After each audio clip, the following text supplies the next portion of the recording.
42절 말씀 우리 한 절씩 교독하겠습니다. 제가 먼저 40절 말씀 보겠습니다. 요한의 말을 듣고 예수를 따르는 두 사람 중에 하나는 시몬 베드로의 형제 안드레라.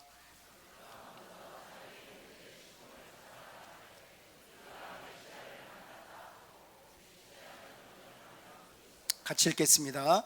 데리고 예수께로 오니 예수께서 보시고 이르시되 내가 요한의 아들 시몬이니 장차 개바라 하리라 하시니라. 아멘. 복음은 미래를 바꾸는 열쇠입니다 라는 제목으로 말씀 증거하겠습니다. 우리 좌우님들하고 늘 하던 대로 우리 씨 뿌리는 의미에서 이렇게 서로 인사합시다. 우리 교회 진짜 좋은 교회입니다. 축복합니다. 한번 할까요? 우리 찬양대가 고백한 것처럼 누구든가 당신을 위해서 기도합니다로 한 번 더 인사하시겠습니다. 시작. 네. 우리가 아무리 귀한 편지가 있어도 그 귀한 편지를 책상 안에 가두면 그냥 넣어두기만 한다면 아무런 의미가 없을 것입니다. 근데 이 귀한 편지를 누군가가 전달해주고 또 그 편지를 누군가가 받은 사람들이 열어 읽어보았을 때 그 편지로 인해서 어떤 사람 위로를 얻기도 하고요, 어떤 사람을 소망을 얻게도 되는 것이죠. 마찬가지입니다. 우리가 복음이라는 이 사랑의 편지를 우리가 받았는데 이 복음으로 말미암아 먼저 생명을 누린 우리들이 그냥 그것을 책상 서랍에 거의 간직하고 있다면 어떤 선한 영향력도 나타나지 않을 것입니다. 그러나 우리가 그 복음이란 편지를 사랑하는 이들에게 전달해주고 또 그 사랑하는 이들이 복음 편지를 읽을 때 우리들을 구원하는 그 능력이 우리 사랑하는 이들에게도 나타나게 되는 것이죠. 오늘 이 본문의 말씀은 우리 안드레와 베드로라는 형제 사이에서 일어난 일이에요. 어떻게 안드레가 예수를 믿게 되었고, 그리고 예수를 믿게 된 그 안드레가 어떻게 베드로에게 복음을 전했고, 또 복음을 받아들였던 이 베드로가 어떤 인물이 되었는지를 오늘 짧은 절이지만 소개하고 있습니다. 이 본문의 말씀을 통해서 복음은 미래를 바꾸는 열쇠라는 주제로 말씀 증거하도록 하겠습니다. 첫 번째, 오늘 본문을 통해 주시는 말씀은 복음은 관계 속에서 흘러간다는 것입니다. 복음은 관계 속에서 흘러간다. 일반적으로 그렇습니다. 예외적인 것도 있습니다. 바울이 다메섹에서 관계없이 직접적인 계시를 통해서 예수를 믿게 되는 경우도 있지만 대부분의 경우에는 복음은 관계를 통해서 흘러간다는 사실입니다. 요한복음 1장 40절 한번 볼까요? 안드레가 동생이었어요. 근데 이 안드레라는 이 동생이 세례 요한의 말을 통해서 복음을 접하게 되었고요, 그리고 예수님을 따르게 되었습니다. 그의 이름은 안드레, 동생이었습니다.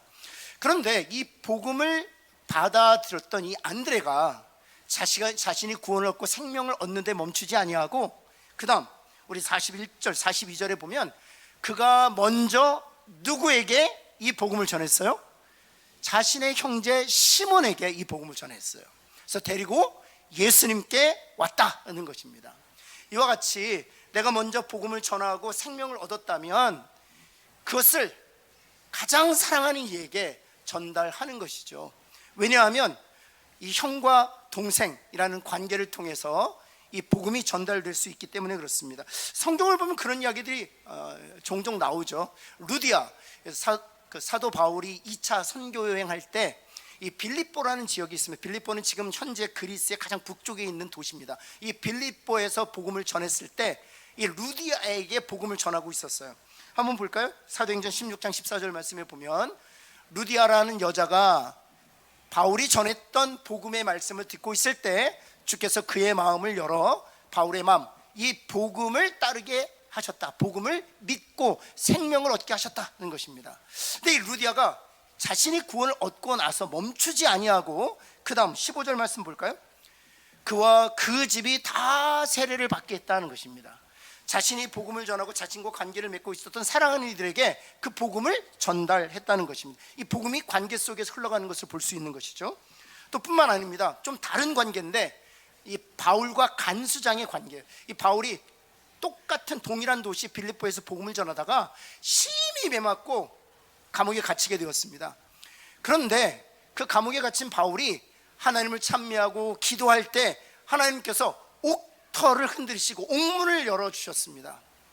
그런데 보시면 간수가 그 상황에 대해서 그 감옥을 지켰던 간수장이 어떻게 반응하는지 한번 볼까요? 16장 27절 말씀입니다. 간수가 자다가 깨어 옥문들이 열린 것을 보고, 그렇죠? 이 간수가 어떻게 옥문이 열린 것을 알았을까 하시는 분들이 있을 거예요. 이 빌립보 도시에 있는 모든 감옥은 어떤 방식으로 지어졌느냐 하면 지하는 감옥이고요, 그리고 그 감옥 위에 간수장의 집이 지어져 있었습니다. 그래서 그 집에 살고 있는 간수장이 지하 감옥에 있는 죄수들을 관리하는 그런 구조를 가지고 있었습니다. 당연히 옥토가 흔들리면 간수장의 집도 흔들렸겠죠. 그래서 깜짝 놀라서 밤에 등불을 들고 지하 감옥으로 들어갔었습니다. 옥문이 다 열려 있었어요. 그래서 죄수들이 도망한 줄 생각하게 되었고요, 칼을 빼어 자결하려고 했습니다. 왜냐하면 책임을 자신에게 물을 것 알았기 때문에 자결하려고 했었던 것이죠. 여러분 그때 바울이 외칩니다. 그 다음 절 한번 볼까요? 바울이 크게 소리질러 이르되 내 몸을 상하지 말라, 우리가 다 여기 있노라. 바울뿐만 아니라 신라 그리고 그 감옥에 갇혀있던 모든 죄수들이 단 한 사람도 옥문이 열려있는 상태에서 도망가지 않았다는 것입니다. 여러분, 이런 상황에서 그 다음 간수장이 어떻게 이 상황에 대해서 반응하느냐, 한번 29절 말씀 볼까요? 간수가 등불을 달라 하여 뛰어들어가 무서워 떨며 바울과 신라 앞에 엎드리고, 심지어는 30절 말씀에 보면 그가 이런 요청을 합니다. 내가 어떻게 하여야 구원을 얻으리까?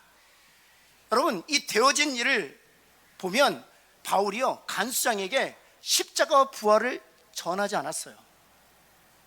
복음을 설명하지 않았어요. 복음에 대해서 가르치지 않았어요. 그는 감옥에 갇혔을 때 단순히 하나님께 기도했어요. 그 결과 옥토가 흔들리고 옥문이 열려서 착고가 풀려졌어요. 그리고 나서 그 자리를 지키고 있었습니다. 간수장에게는 있어서는 바울은 생명의 은인 같은 관계예요.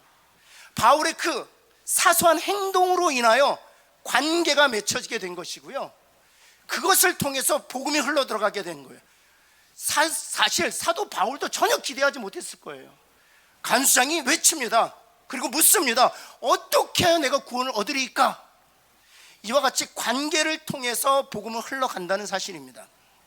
뿐만 아니에요, 간수장이 먼저 바울과의 관계를 통해서 복음을 받잖아요. 거기서 멈추지 아니하고 34절 말씀 한번 볼까요? 온 집안이 하나님을 믿음으로 크게 기뻐했다. 달려가서 자신의 가족들에게 복음을 전합니다. 이와 같이 복음은 관계를 통해서 계속 증거되어져 간다는 것입니다. 여러분, 2015년 미국 시골 마을 찰스턴에서 있었던 일인데요, 그곳에 흑인 교회가 있었다고 합니다. 근데 주중 성경 공부를 하고 있었는데 이 흑인들을 평소에 증오했던 20대 중반의 이 백인 청년이 총을 들고 와서는 난사를 했다는 거예요. 그래서 성경 공부하던 친구들 중에 9명이 죽었습니다. 그리고 이 백인은 경찰에 체포되었고요, 그리고 나서 재판을 받게 되었습니다.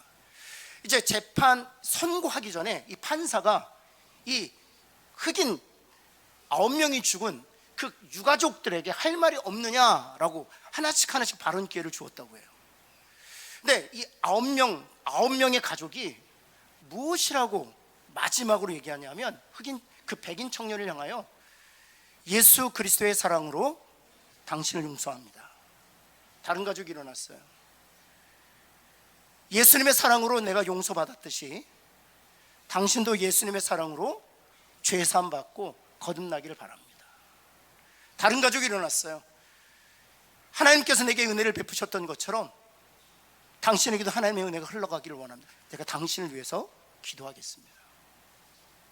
종신형을 받고 이제 감옥에 갇히게 되었습니다.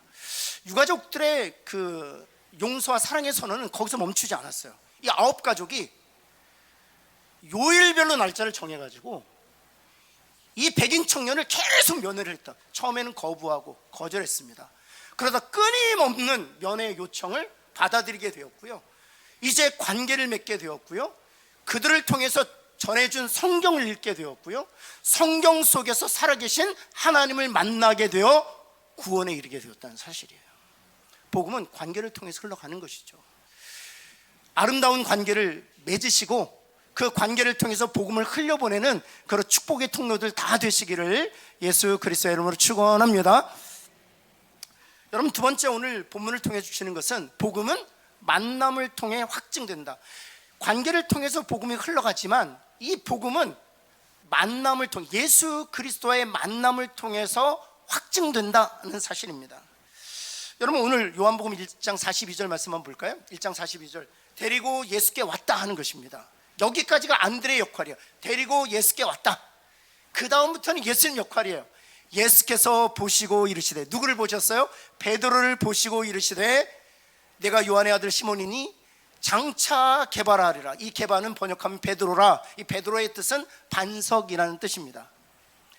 이와 같이 안드레의 역할은 예수님께로 데려오는 것이에요. 그리고 나서 예수님께서 베드로를 만나주시고 그 만남을 통해서 베드로도 안드레처럼 예수를 믿는 구원의 은혜를 누리게 된 것이죠.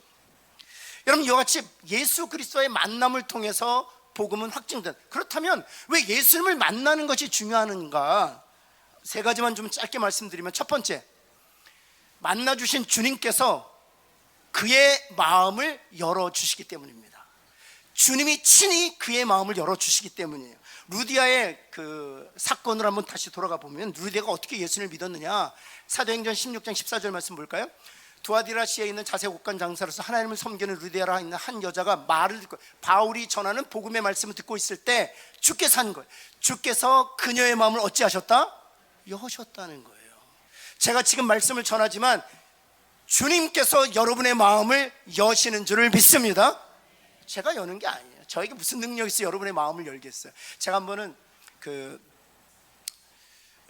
제가 대학 시절에 IBF라는 그런 선교 단체에서 있었거든요. 그 간사님이 저희들을 가르칠 때마다 늘 그러시는 거예요. 형제요, 마음을 여십시오. 그때마다 고민이 너무 많았어요. 마음을 어떻게 열어야 될지. 제가 한번 여러분에게 마음을 여십시오. 열립니까? 마음이 열려요? 마음에, 저는 그때 무슨 생각했냐면, 마음에 지퍼가 있으면 좋겠다, 그 생각이 들었어요. 그래서 간사님이 마음을 여십시오. 너무 좋을 것 같아요. 마음은 안 열려요. 아무리 애쓰고 아무리 욕하고 지혜 있는 말로 설득해도 마음은 절대로 열리지 않습니다. 마음을 감찰하시는 주님이 열어주실 때 비로소 열리게 될 줄을 믿습니다. 그래서 주님을 만나야 되는 거예요. 두 번째는 무엇인가? 주께서 친히 성경을 풀어주신다는 겁니다. 여러분, 실력 있는 목회자가 성경을 풀어주시는 것이 아닙니다. 성경을 풀어주시는 분도 주님이요, 그 풀어주신 진리를 듣고 마음이 뜨겁게 되는 것도 우리 안에서 역사하시는 주님이신 줄을 믿습니다. 여러분, 엠마오로 가던 두 제자가 있어요. 그들이 십자가 사건을 알고 있었어요. 근데 주님이 부활하셨다는 사실을 전해 들었어요. 그럼에도 불구하고 늘 마음에 근심과 두려움 가운데 있었습니다. 그때 주님이 만나 주시잖아요. 그리고 나서 성경을 풀어주십니다. 그때 주님이 가지고 계셨던 성경은 구약일까요, 신약일까요? 당연히 구약이죠. 구약의 말씀으로 주님이 당하신 고난과 주님이 3일 만에 부활하셨던 부활의 사건을 가르치세요. 그 결과에 대하여 누가복음 24장 32절, 그 엠마오로 오던 두 제자가 서로 이렇게 고백합니다. 그들이 서로 말하되, 길에서 우리에게 말씀하시고 우리에게 성경을 어찌하셨다? 그렇죠, 주님이 친히 풀어주셨다. 그때 우리 속에서 마음이 어찌 되었다? 뜨겁게 되었다는 것입니다. 주님을 만나야 되는 이유가 어디 있느냐? 그의 마음을 먼저 열어주실 뿐만 아니라 성경을 풀어주셔서 그로 하여금 이해케 하시고 그를 설득케 하시며 나아가 그를 동의케 하셔서 그 풀어진 말씀으로 인하여 마음이 뜨겁게 하시는 분이 바로 주님이시기 때문에 주님을 만날 수 있도록 그 자리에 우리가 초청해야 된다는 것이죠. 여러분, 세 번째, 왜 주님을 만나야 하느냐? 주님께서는 그가 주님 자신이 누구신지를 깨닫게 해주시기 때문이에요. 주님이 누구신지를 그로 하여금 깨닫게 하시는 분이 주님이시기 때문입니다. 여러분, 사마리아 여인과의 대화를 보면 좀 이상합니다. 주님이 그녀에게 던지셨던 질문만 세 가지 질문이 있는데 한번 살펴볼까요? 첫 번째 질문 이것입니다. 물을 좀 달라는 것입니다. 여러분, 십자가와 부활과 무슨 상관이 있습니까? 물을 좀 달라. 그런데 두 번째 질문은 더 이상합니다. 두 번째 질문 뭘까요? 남편을 불러오라. 이것이 십자가와 부활하고 무슨 상관이 있습니까? 복음하고 무슨 관계가 있단 말입니까? 세 번째는요, 좀 그래도 비슷한 것 같지만 역시 복음하고는 그렇게 밀접한 관계가 있어 보이지 않아요. 이 산에서도 말고 예루살렘에서도 말고 너희가 아버지께 예배할 때가 이른다. 잘 보세요. 물 좀 줄래? 두 번째, 남편 불러올래? 세 번째, 예배할 때가 오는데 이 산도 아니고 예루살렘도 아니고 아버지께 예배할 때가 온다. 근데 놀라운 것은 너무나도 이상한 질문이고 대화인데도 너무 놀라운 것은 그 마지막 사마리아 여인의 반응이에요. 이 대화가 끝난 다음에 그녀가 뭐라고 반응하는지 아세요? 보실까요? 29절 말씀 한번 노란색으로 하일 때만 읽을까요? 이거 기가 막히지 않습니까? 시작. 기가 막히잖아요. 여러분, 걱정하지 마세요. 염려하지 마세요. 어떤 분은 이러시더라고요. 블레싱데이 우리 남편이 오기로 했는데 목사님이 적합한 말씀을 치면 좋겠네. 걱정하지 마세요. 여러분, 물 좀 달라. 내 남편을 불러오라. 이스라엘도 말고 예루살렘도 말고 아버지께 예배할 때가 오느라. 복음과 전혀 상관없이 보이는 이상한 대화로만 이어져 있어요. 그럼에도 불구하고 이 모든 대화는 하나씩 하나씩 살펴보면, 시간을 가지고 주의 있게 살펴보면 그녀에게 예수 그리스도를 소개하는 주님의 방식이고, 이 방식은 그녀에게만 독특하게 적용될 수 있는 방식이에요. 주님이 우리를 아세요. 주님이 당신 앞에 나와 있는 사랑하는 이들의 그 마음 깊은 곳, 상황을 정확하게 꿰뚫고 계세요. 주님을 만날 수 있는 자리에 오면 주님이 책임지시고 설득시키고 주님께서 상황과 사건을 통해서 그를 주님의 사람으로 만들어 주실 줄을 믿습니다. 여러분, 그렇다면 우리가 해야 될 일은 뭘까요? 우리가 해야 될 일은 너무나도 단순해요. 어렵지 않습니다. 여러분, 빌립과 나다나엘이 있습니다. 나다나엘은 바돌로메라는 이름으로 불리기도 해요. 빌립이 먼저 제자가 되었고 이 나다나엘, 바돌로메가 나중에 제자가 되었죠. 그래서 빌립이 먼저 예수님을 믿었어요. 그리고 나서 바돌로메, 나중에 제자가 될 이 나다나엘에게 어떻게 전도하냐면 이렇게 전도합니다. 요한복음 1장 46절 말씀이거든요. 한번 노란색으로 하이를 뜨면 같이 읽을까요? 시작. 딱 두 단어에 두 단어. 와서 보라. 한번 옆에 있는 분에게 와서 보라 한번 할까요? 이거 외에 더 많이 말을 하면 덧납니다. 근데 어찌 보면 말이 안 되잖아요. 와서 보라. 그리고 나서 주님이 나다나엘을 만나 주시는데, 그 설명드리지 않을게요. 나다나엘에게, 사마리아 여인에게 그렇게 하셨던 것처럼 나다나엘이 이 바돌로메에게 특화된 질문을 던지세요. 그리고 나서 기가 막힌 반응이 나옵니다. 한번 나다나엘이 뭐라고 반응하는지 볼까요? 49절 한번 볼까요? 당신이 하나님의 아들이십니다. 그냥 주님께 맡기세요. 주님을 만날 수 있는 자리에 초청하면 주님이 친히 만나주시고 그에게 특화된 말씀으로 그를 설득시키고 그를 이해시키고, 때론 그의 마음도 열어주시고 전해진 성경도 풀어주시고 마음도 뜨겁게 하심으로 예수님이 하나님의 아들이요 나의 구세주라는 사실을 믿고 구원에 이르게 하실 줄을 믿습니다. 여러분, 세 번째, 오늘 본문을 통해 주시는 말씀은 오늘 주제와 연관된, 이건 같이 한번 읽어볼까요? 시작. 그렇다면 이런 질문을 던지셨어요. 왜 우리가 그토록 복음을 전해야 되느냐? 복음을 전해야 될 이유가 뭐냐? 그 복음은 미래를 바꾸는 열쇠이기 때문에. 제가요, 목사 아들이잖아요. 제가 고등학교 3학년 때 거듭났는데 그때 오늘 이 주신 말씀 그대로 이루어요.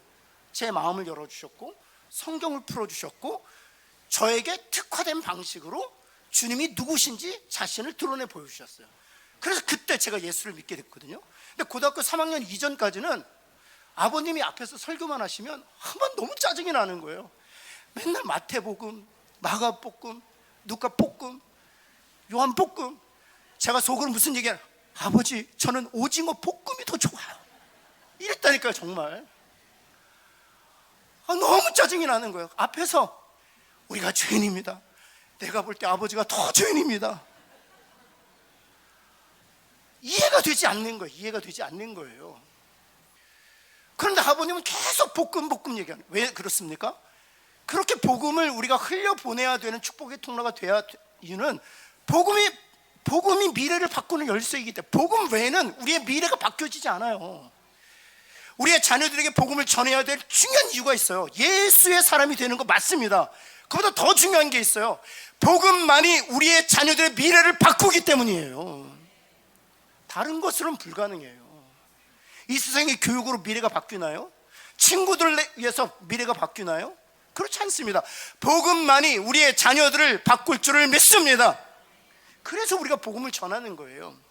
여러분, 요한복음 1장 42절 말씀 볼까요? 1장 42절 말씀에 보면 예수께서 보시고 이르시되 내가 요한의 아들 시몬이, 그 다음 중에 장차 게바라를, 미래에, 지금 너가 시몬이지만 미래에 너는 게바가 될 거야, 이런 뜻이에요. 이 게바가 무엇입니까? 번역하면 베드로인데, 베드로, 반석이 될 것이다 하는 거예요. 반석이.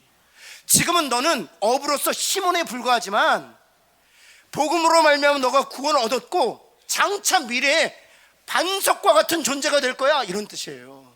그러면 이 반석과 같은 존재가 어떻게 되었는가? 베드로의 삶에서 어떻게 그 말씀이 이루어졌는가 한번 볼까요? 마태복음 16장 16절에 보면은 예수님께 제자들에게 묻습니다. 너희는 나를 누구라 하느냐? 그때 베드로가 분연히 일어나요. 그리고 나서 그런 위대한 신앙 고백하지 않습니까? 주는 그리스도시요 살아계신 하나님의 아들이시니다. 이런 위대한 고백을 합니다. 17절에서는 바요나 시몬아, 이것을 알게 한 것이 혈육이 아니요 하늘에 계신 아버지시니라, 이렇게 말씀하죠. 그리고 나서 18절에 지금 요한복음 1장 41에서 말씀하셨던 이 반석과 같은, 반석과 연관되는 그 약속을 허락해 주세요. 18절 한번 볼까요? 노란색으로 하얀 때문 같이 한번 읽겠습니다. 시작. 너는 베드로라, 내가 이 반석 위에, 너는 베드로라. 이 베드로라는 이름의 뜻이 반석이라는 뜻이거든요. 왜 내가 너를 베드로라고 부르는 줄 알아? 내가 교회를 세우는 반석, 기초로 반석인 너를 삼을 거야, 여러분. 이 세상에 있는 모든 신약 이후의 교회들은 이 베드로라는 반석 위에 세워졌다는 것입니다. 더 정확히 말씀드리면 16장 16절에서 베드로가 고백했던 주는 그리스도시요 살아계신 하나님의 아들이시나이다 라는 베드로의 신앙 고백이라는 반석 위에 모든 교회를 하나님이 세우실 뿐만 아니라 그 반석 위에 세워진 모든 교회들은 음부의 권세도 결코 이길 수 없다, 그 말씀하시는 거예요. 베드로는요, 복음을 받아들였을 때는 꿈도 꾸지 못했던 일이에요. 상상도 못했던 일이에요. 여러분, 성경에 보세요. 삭개오는요 탐욕스러운 세리였습니다. 주님께서 만나 주셨잖아요. 근데 삭개오가 어떻게 되었습니까? 주님을 영접하고 구원을 얻게 되었어요. 그런데 그 복음이 거기서 멈춰졌습니까? 아니요. 전승에 보면 삭개오는 목회자가 되었습니다. 그리고 가장 핍박이 자행되었던 가이사랴에서 목회자로서 교회를 세우고요, 가장 신약교에서 부흥하는 교회가 되었어요. 뿐만 아니죠, 오네시모는 주인의 돈을 약탈했던 몹쓸 노예였습니다. 그러나 로마로 도망갔었을 때 그곳 감옥에 있던 바울에게 복음을 전해 듣고요, 구원 얻게 됩니다. 거기서 끝났나요? 아니요. 돈을 강탈했던 빌레몬 주인을 찾아갑니다. 용서를 구하고 관계가 회복되고 더 나아가서 목사가 되어서, 여러분, 에베소 교회가 바울에 의해서 설립되었잖아요. 4대 목사가 사도 요한인데 그 사도 요한 다음으로 에베소 교회의 목회자로서 그 교회를 섬겨요. 여러분, 복음을 받아들이기 전에는 삭개오와 오네시모는 장차 미래에 하나님께 자기에게 주실 은혜와 복을 알 수 없었습니다. 그러나 복음이라는 열쇠로 문을 열었을 때 그의 미래가 하나님 주시는 은혜와 복으로 가득했다는 거죠. 여러분, 니키 크루즈라는 사람이 있어요. 1950년대 60년대 뉴욕에서 갱으로 마피아보다도 더 악명을 떨쳤던 사람이 니키 크루즈라는 사람이에요. 한번 사진 한번 볼까요? 이게 갱단 두목이었을 때였습니다. 갱단이었을 때 300명의 부하들이 있었는데 이 300명의 부하는 언제든지 이 니키 크루즈를 위해서 자신의 생명을 바칠 각오가 되어 있는 사람들. 그래서 이 뉴욕에서 아주 모든 살해, 살인, 모든 방화, 모든 불법적인 일과 다 관계되어 있어요. 이제 빨리 내려주세요. 그런데 이 사람이 그 전문 용어로 나와바리죠, 나와바리. 자기 나와바리를 걷고 있는데 데이빗 윌킨슨이라는 목사님, 시골교회 목사님이에요. 목사님이 오셔서 성경책을 듣고 예수를 믿으십시오. 그래야 여러분이 구원을 얻습니다. 자꾸 눈의 가시처럼 계속 마음을 힘들게 하는 거예요. 하루는 멱살을 잡아가지고 그 단 위에 서 있는 목사님을 바닥에 냉동이 쳐가지고 질근질근 밟았대요. 온 피투성이 되었는데 그 당시는 경찰권이 그렇게 갇혀있지 않아서 아무도 제지하는 사람이 없더래요.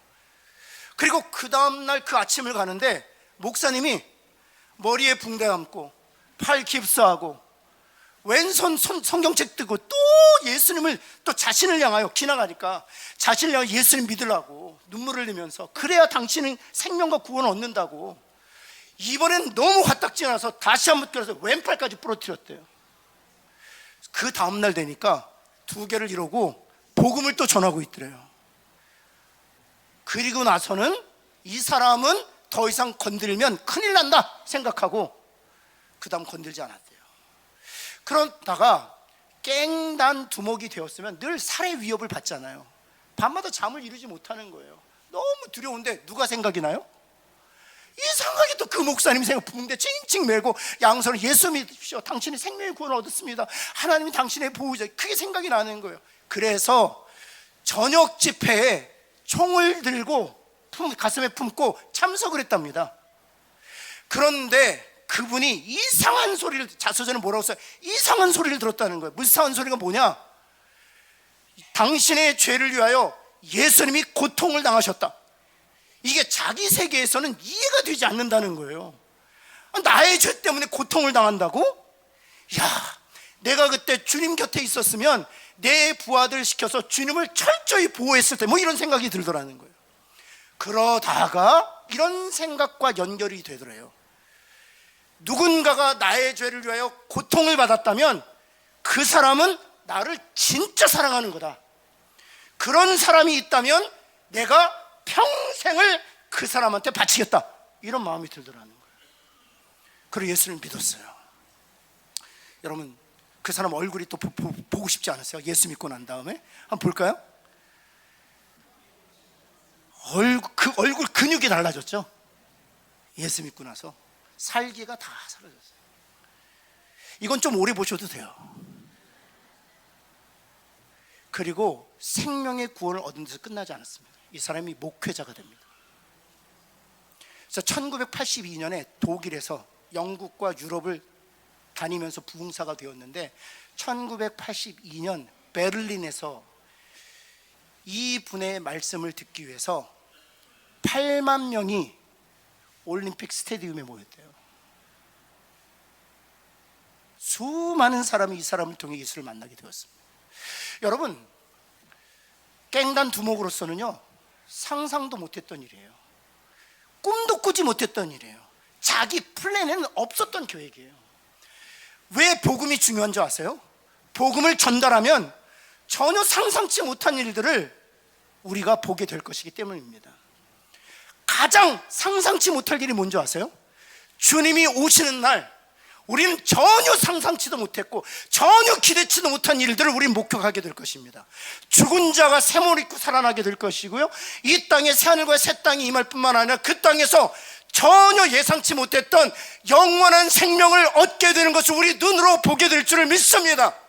그렇기 때문에 복음 전해야 돼요. 미래를 바꾸는 열쇠이기 때문에.